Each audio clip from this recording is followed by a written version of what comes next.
Saudara-saudari dan anak-anak yang terkasih dalam Kristus, dari Novisiat SVD Kuburuteng Manggarai Flores NTT, saya Pastor Freddy Jahadin SVD menyampaikan ucapan selamat jumpa lagi lewat siraman rohani.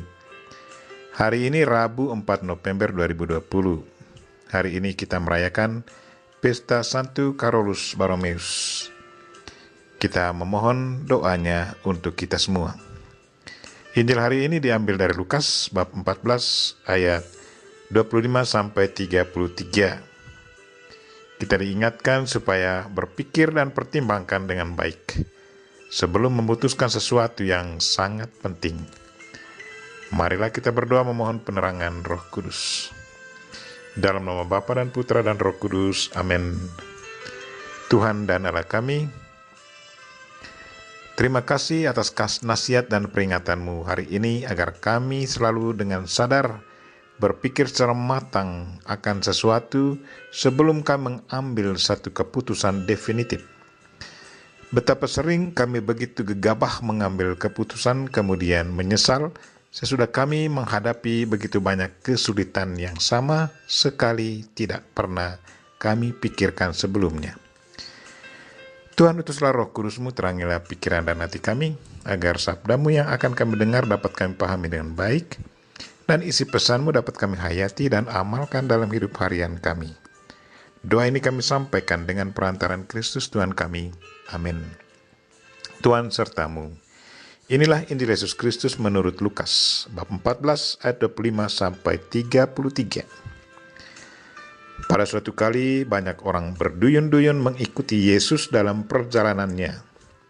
Sambil berpaling, ia berkata kepada mereka, "Jikalau seorang datang kepadaku dan ia tidak membenci bapaknya, ibunya, istrinya, anak-anaknya, saudara-saudaranya laki-laki atau perempuan, bahkan nyawanya sendiri, ia tidak dapat menjadi muridku.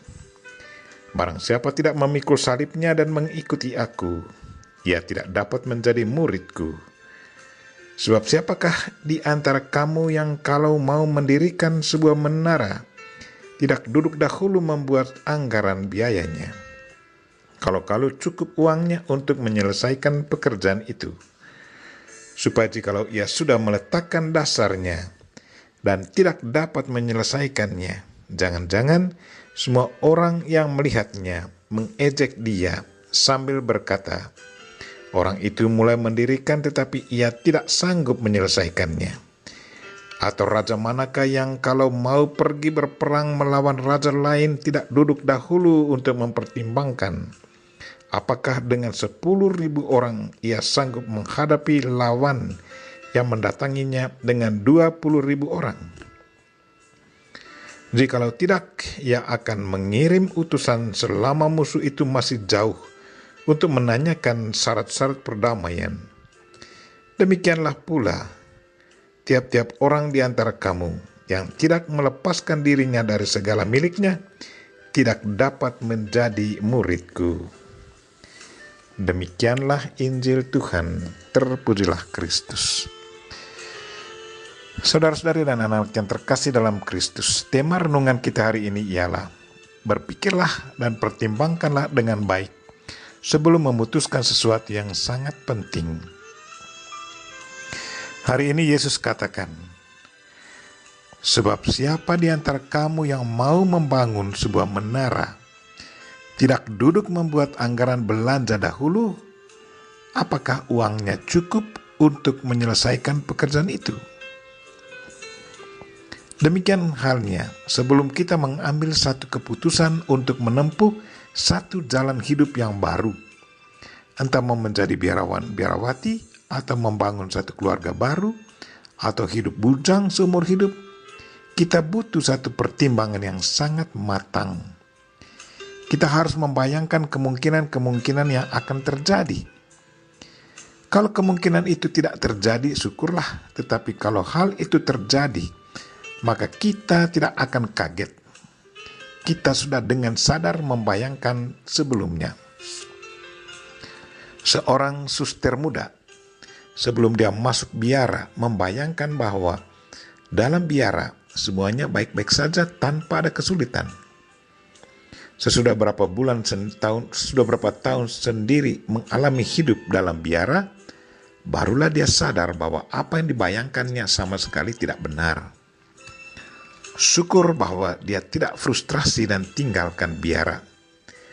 Dari pengalaman itu, ia berusaha untuk semakin mendekatkan diri dengan Tuhan dan terbuka membicarakan kesulitannya dengan orang yang dipercayainya.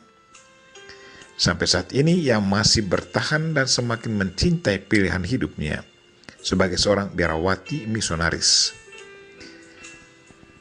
Hari ini Yesus juga berkata, "Jika seorang datang kepadaku dan ia tidak membenci bapaknya, ibunya, istrinya, anaknya, saudara-saudarinya, bahkan nyawanya sendiri, ia tidak dapat menjadi muridku." Maksud pernyataan ini adalah Yesus Kristus harus selalu menjadi prioritas utama dalam pelayanan kita. Itulah konsekuensi pilihan mengikuti Kristus. Tetapi bukan berarti kita harus membenci keluarga asal kita. Bukan. Kristus menjadi nomor satu dan yang lain-lain akan menyusul. Karena kita sudah dengan bebas memilih Kristus, maka konsekuensinya dia harus menjadi orang pertama. Marilah saudara-saudari dan anak-anak yang terkasih, kita kembali melihat panggilan hidup kita masing-masing. Apakah sebelum kita mengambil keputusan untuk menempuh hidup baru, kita sungguh berpikir dan pertimbangkannya secara matang? Apakah kita selalu bahagia dengan keputusan hidup kita walaupun ada tantangan?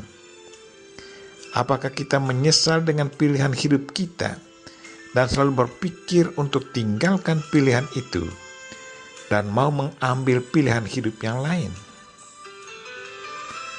Saudara-saudariku dan anak yang terkasih, berpikirlah dan pertimbangkan secara matang sebelum kita mengambil satu keputusan yang penting. Mintalah bimbingan Tuhan dan Roh Kudus dan bantuan doa dari Bunda Maria untuk kita. Amin. Marilah kita mohon berkat Tuhan. Tuhan sertamu. Semoga Allah yang Maha Kuasa dan Maha Kasih melindungi, membimbing, dan memberkati saudara dan orang-orang yang kita doakan pada hari ini, secara khusus saudara-saudara kita yang lagi sakit. Bapa dan Putra dan Roh Kudus. Amin.